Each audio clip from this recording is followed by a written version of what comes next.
바울이라는 사람 12절부터 18절까지 이 바울이라는 사람이 어떤 사람인지 우리가 구약의 욥을 봤다면 신약의 바울을 볼 수가 있겠습니다.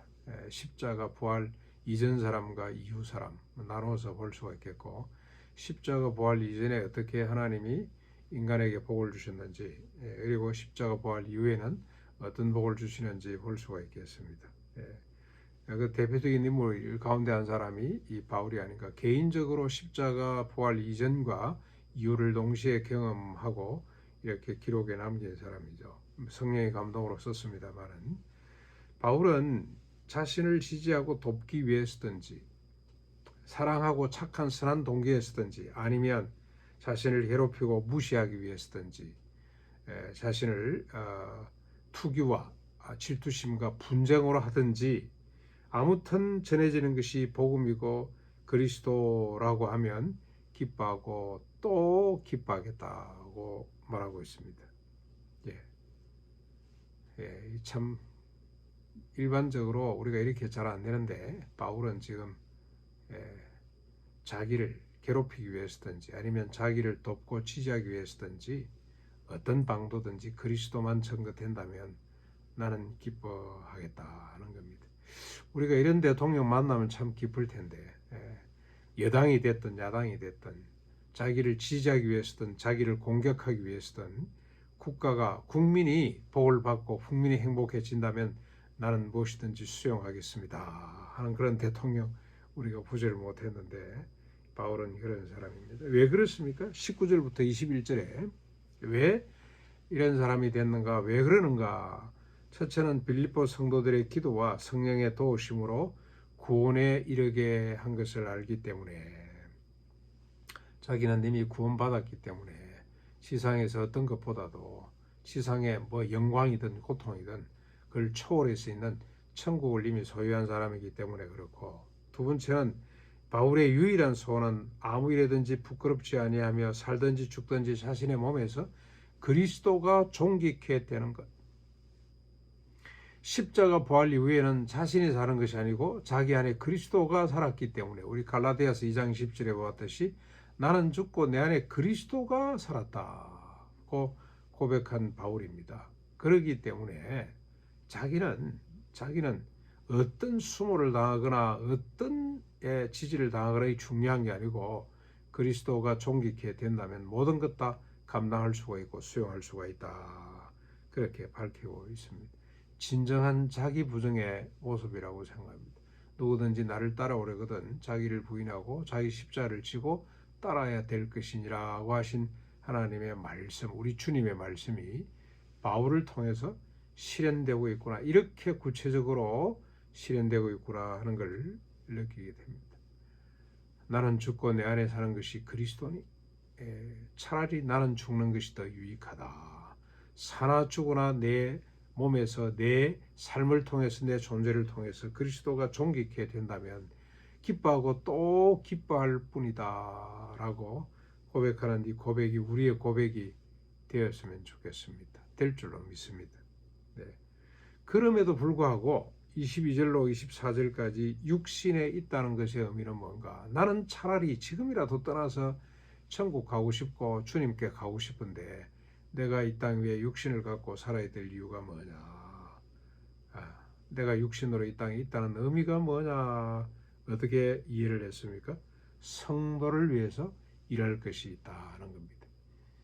자기가 아니고 다른 사람을 유익해 할 일이 남았기 때문에 그렇다.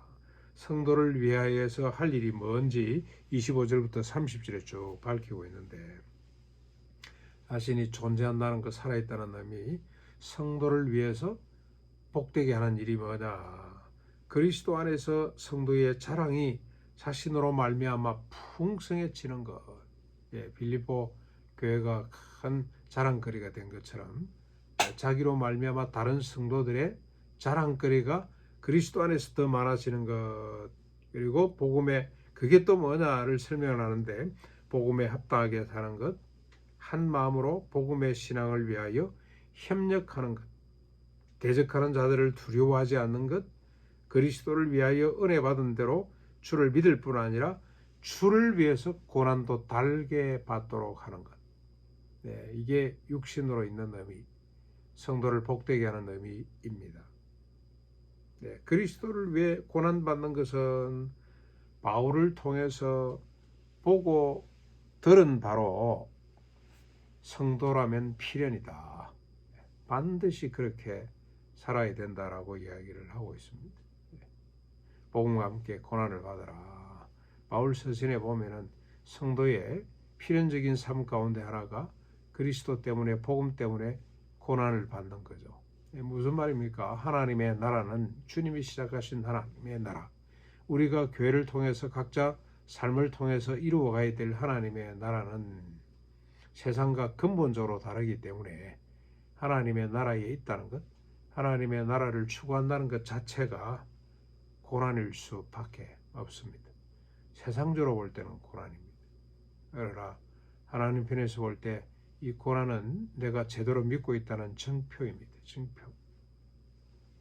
내가 하나님의 백성이라고 하는 하나의 중요한 열매가 고난이라고 바울은 밝히고 있는데, 우리가 이 가난 생활도 그렇고 또 예수 믿는 사람으로 세상에 살아간다는 것 자체가 영광인데, 사실 그 세상적으로 볼 때는 고난일 수밖에 없다는 거 늘 잊지 않았으면 좋겠습니다.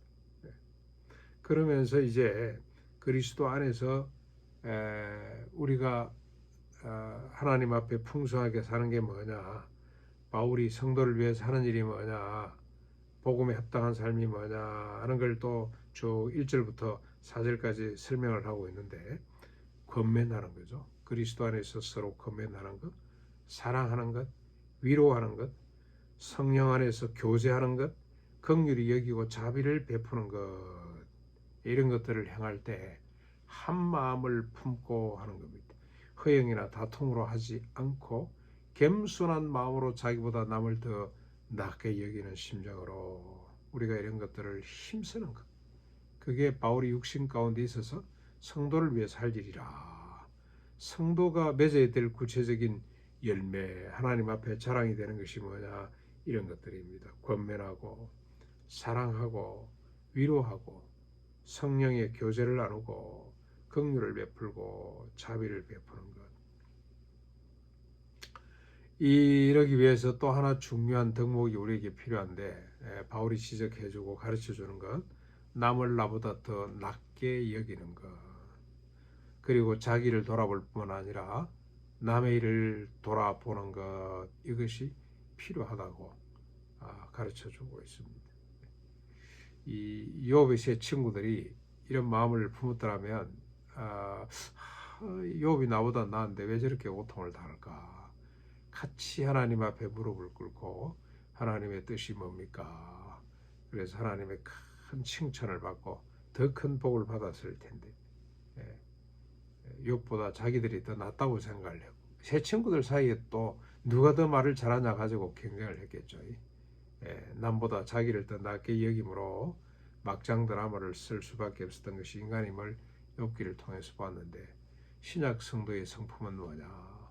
자기보다 남을 더 낫게 여기고 각각 자기를 돌아볼 뿐만 아니라 각각 다른 사람의 일을 돌아봐 그리스도를 충만케 하는 것, 그리스도의 기쁨, 바울의 기쁨이 충만해지도록 하는 것. 이제 여기 한 단계 더 나가죠. 숫째 그리스도의 마음을 품는 것. 내일 본문에 그게 나올 것 같은데, 이게 성도의 모습이고 십자가 부활 이후의 모습입니다.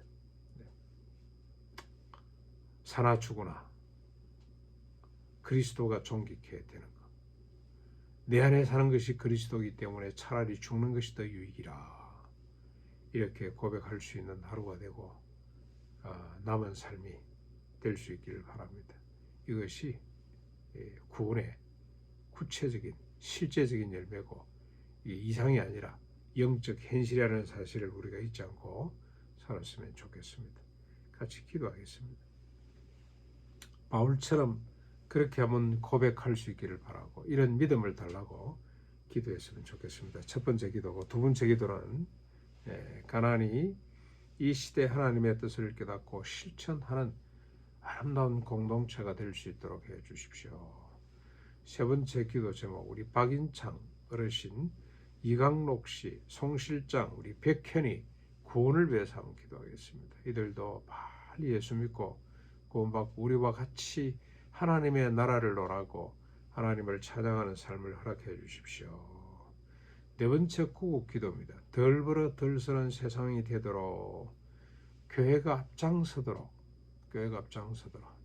목사님 농담처럼 말씀하셨습니다만 이렇게 있다가 난주 총무를 맞아야겠다 그러셨는데 옛날 김용기 장로도 늘 어디 초청받아 가면 아휴 김장 뭐 세간이 너무 많아 주님 오시면 아까워서 어쩌려고 그래 날 단순하고 소박하게 살기를 원했던 것처럼 그래서 그러다가 덜 벌어 덜 쓰는 세상 만들자고 그렇게 외쳤는데 아무도 그때는 못 알아들은 것 같습니다. 지금도 마찬가지인 것 같습니다. 덜 벌어 덜 쓰는 세상이 되도록 이 일에 교회가 앞장서고 가난이 헌신할 수 있도록 해 주십시오. 우리 같이 한번